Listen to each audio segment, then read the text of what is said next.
नमस्कार। नानी के साथ कहानियों में आप सभी का फिर एक बार स्वागत है।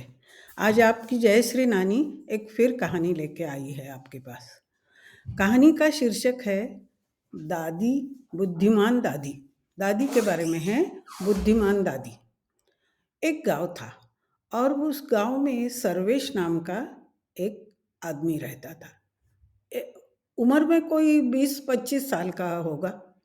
वो मजदूरी करता था, मगर स्वभाव से एकदम भोला, सीधा साधा और अपने काम से मतलब रखता था। भगवान पर उसकी बहुत श्रद्धा थी, तो वो मजदूरी करके अपना पेट पालता था कि अपने खाने पीने के लिए पैसे खर्च करता था और कुछ पैसे वो बचा के रखता था। ऐसे करते करते उसके पास 8,000 रुपये जमा हो गए। उसकी एक ही ख्वाहिश थी जिंदगी में कि काशी यात्रा करे। उसने सोचा कि इसमें से 3,000 रुपये से मैं काशी यात्रा होके आऊँगा और 5,000 रुपये मैं ऐसे ही रख दूँगा। मगर रखूँ कहाँ? उस समय तो बैंक वैंक का कोई चलन नहीं था। तो उसने सोचा कि ठीक है, गांव में एक साहूकार है, उसके पास रख देता हूँ और जब काशी यात्रा से वापस आऊँगा तो उससे ले लूँगा।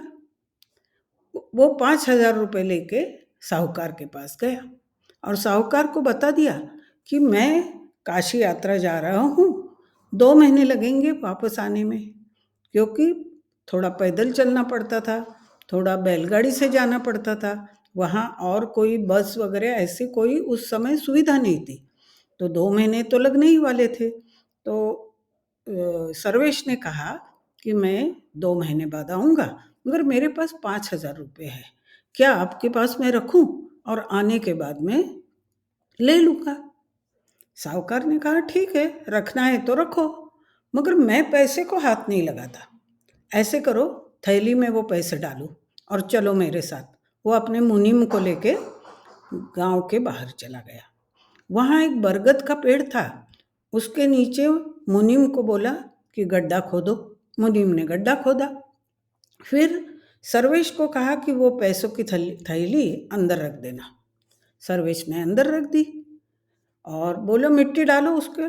सर्वेश ने मिट्टी डाल दी और फिर एक बड़ा सा पत्थर लाके उसके ऊपर रख दिया और सर्वेश को कहा देखो, यहाँ रखा है तुम्हारा 5,000, हम तो पैसों का हाथ नहीं लगाते दूसरों के, तो जब वापस आओगे तो यहाँ से ले लेना, ठीक है? सर्वेश बोला ठीक है। सर्वेश बड़ा भोला था, उसने कहा ठीक है और वो काशी यात्रा चला गया। काशी यात्रा आने के बाद वो 2 महीने बाद वापस आ गया। वापस आने के बाद वो बरगद के पेड़ के पास गया। पेड़ के पास जाके उसने पत्थर हटाया, मिट्टी बाजू कर दी और उसने वो थैली देखी। थैली के अंदर कुछ भी नहीं। अब वो सोचने लगा, अरे मैंने तो इसमें पैसे रखे थे, अब पैसे कहाँ गए? वो साहूकार के पास गया और साहूकार को कहा कि वो थैली के अंदर पैसे नहीं है। साहूकार बोला हमें क्या मालूम, हम तो दूसरों के पैसों का हाथ नहीं लगाते हैं, मुझे नहीं मालूम किसने ले लिया, हमें नहीं मालूम, जाओ तुम। सर्वेश बड़ा निराश हो गया। साहूकार को कुछ बोला ही नहीं, क्या बोलता? वो निराश हो गया, दुखी हो गया और उसको कुछ खाना पीना उस दिन सूझ नहीं रहा था। वो जाके वहाँ एक बगीचा था, वहाँ के बेंच पर बैठ गया। मन में बड़ा दुखी था, निराश था। उस बगीचे में एक दादी आई और उसने देखा कि अरे ये जो लड़का है ये बड़ा दुखी लग रहा है, बड़ा निराश लग रहा है, कुछ न कुछ बात ज़रूर है। दादी उसके पास बेंच पर बैठ गई और पूछा कि बेटे क्या हो गया, क्यों दुखी हो, कुछ बात है तो मुझे बताओ। सर्वेश ने कुछ नहीं बताया।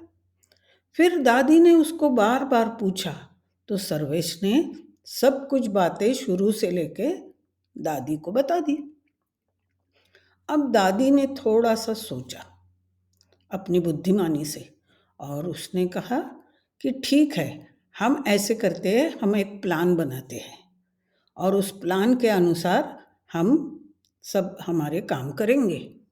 फिर दादी ने एक पास में उसका पड़ोसी एक छोटा लड़का था, उसको बुलाया और कहा तीनों को अलग अलग बातें करनी है। बोल दिया पहले तो साहूकार के दुकान में दादी जाएगी और वो कुछ साहूकार से बात करेगी।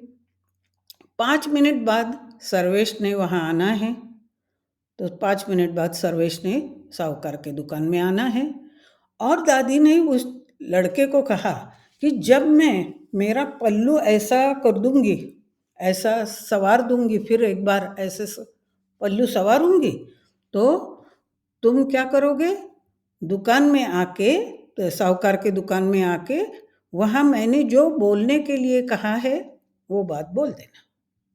सब तय हो गया और वो दादी जो थी वो साहूकार के दुकान में गई। अब उसने बड़ी नम्रता से साहूकार को कहा कि साहूकार जी, मेरी एक समस्या है।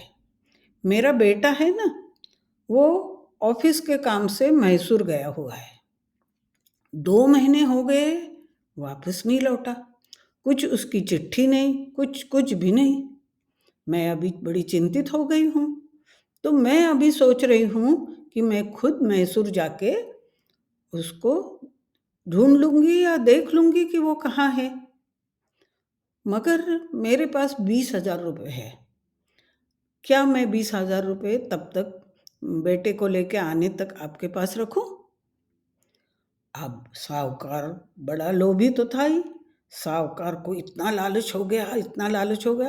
वो बोले हाँ ठीक है दादी, ठीक है, मैं उसका इंतज़ाम करता हूँ, ठीक है।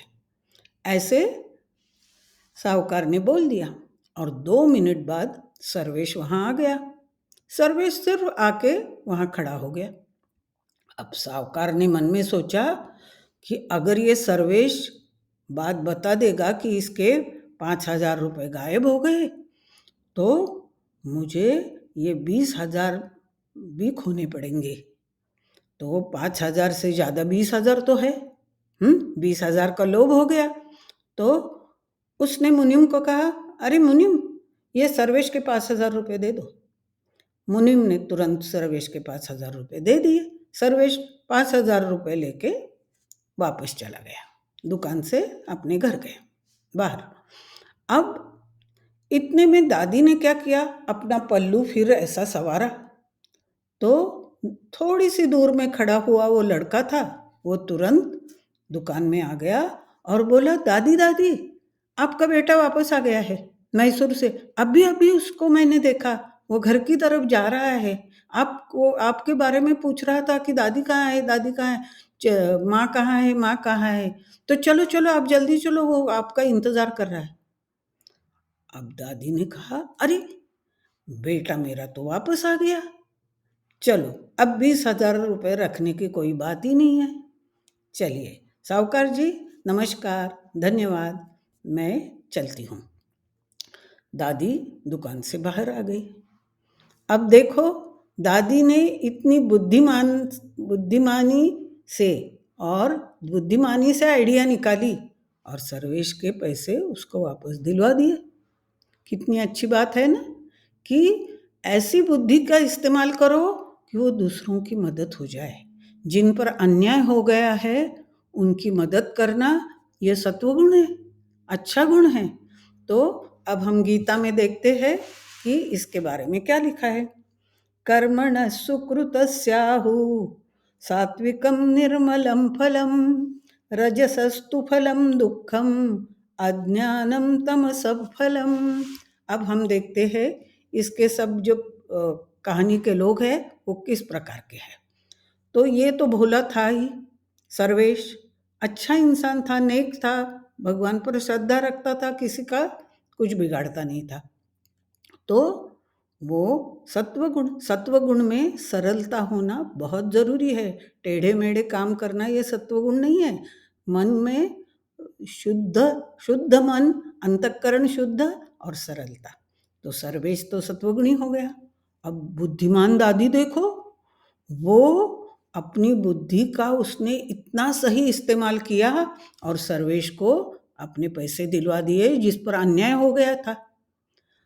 अब देखो, दादी ने ऐसी आइडिया निकाली बुद्धिमानी से, न कुछ झगड़ा किया, न शोर शराबा, कुछ भी नहीं, किसी को कुछ अपशब्द भी नहीं कहे, मगर बुद्धिमानी से सर्वेश के पैसे उसको दिलवा दिए। और वो लड़का कैसे था कि उसने अच्छे काम में, जिस पर अन्याय हो गया उसकी मदद के काम में उसने मदद की, तो वो लड़का भी सत्वगुणी है। अब साहूकार तो रजगुणी है, बहुत ही लोभी, 5,000 का लोभ, फिर 20,000 का लोभ कि दूसरों के पैसे ऐंठना, ये कितनी बुरी बात है। तो ये रजगुणी है और ऐसे दूसरों के पैसे कभी हड़पना नहीं, ऐसा कभी भी नहीं करना चाहिए। तो ये साहूकार रजोगुणी हो गया। और मुनिम तो तमोगुणी है, क्योंकि बिना सोचे समझे गलत काम में मदद करना, ये तमोगुण का काम है कि क्या सही है क्या गलत है, ये बिना सोचे उसकी मदद करना, ये तमोगुण है। तो मुनिम तमोगुणी हो गया। तो अब इस कहानी से क्या पता चला कि बुद्धि का इस्तेमाल हमेशा कि अच्छे काम में करना चाहिए, जिससे दूसरों की मदद हो, जिस पर अन्याय हो उसकी मदद हो के उसको अन्याय उसका दूर होना चाहिए। और अच्छे कामों में मदद भी करनी चाहिए, लोभ नहीं करना चाहिए, और जो बुरे काम करता है उसकी कभी मदद भी नहीं करना चाहिए। ठीक है ना? अब ये कहानी यहाँ पूरी हो गई।